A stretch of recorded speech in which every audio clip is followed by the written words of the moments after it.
This is a snowboarder, this is a regular guy, and this is the coldest concrete snowboarding trick that I've seen all year.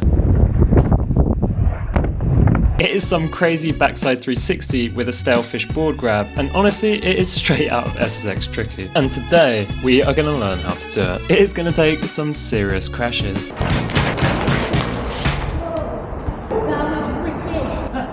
So we went for it, 1 week to learn a Freebord Pro trick. Is it possible to do without getting seriously injured? Well, we started day one with the only goal to land a 360 off the kicker. And although I could do this trick last year, I haven't done any freestyle in 6 months. And after quite a lot of fails, I was starting to think maybe being a ragdoll isn't the best way to learn this trick. Because the thing is, the 360 was passing, but as soon as I tried to grab the board, either I wouldn't spin or the landing would completely suck. Because yeah, this board has hooks like a snowboard, which makes it way easier to lift into the air, but the problem is this trick just takes so much setting up. For example, in the clip of Loic doing this trick, you'll notice that just before the ramp he has to take the heel side edge in order to then transition to the toe side to take off for the 360. And then there's the whole nightmare of where do you look when you're in the air, especially if you're not in the air for that long and you do need to get the grab off and you also need to do the 360. There is just so much that you have to process, especially if you haven't done it before. And so I quickly realized that throwing myself off the ramp onto the concrete was, maybe not the most sensible way to learn this trick. And that's not even mentioning the parts that I broke when accidentally landing on the 2 caster wheels.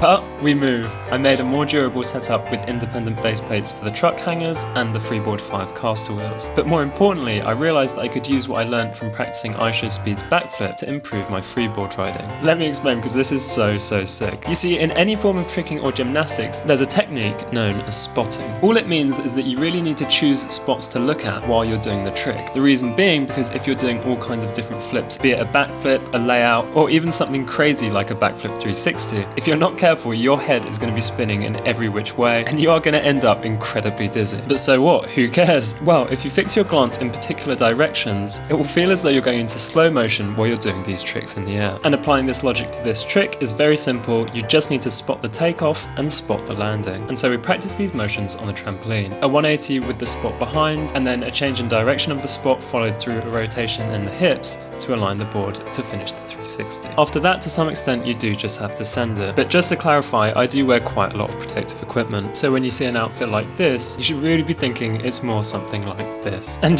once I'm landing it 10 times out of 10, then I'll start to do it without all of this stuff. So after multiple days of training, it was reaching the end of the week. I was still bailing despite the trampoline practice, and somehow not landing a single one on day number 6. On day number 7, something clicked.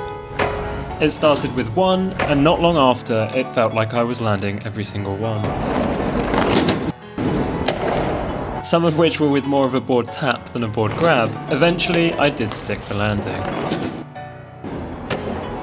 And my worst crash that day was actually this one.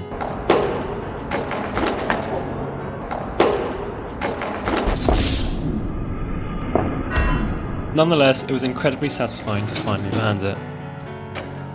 So whatever board you use, whether it's a freeboard, skateboard, or I don't even know, I challenge you to try a new trick. You will not regret it, and definitely let me know how it goes. And as always, have a good one.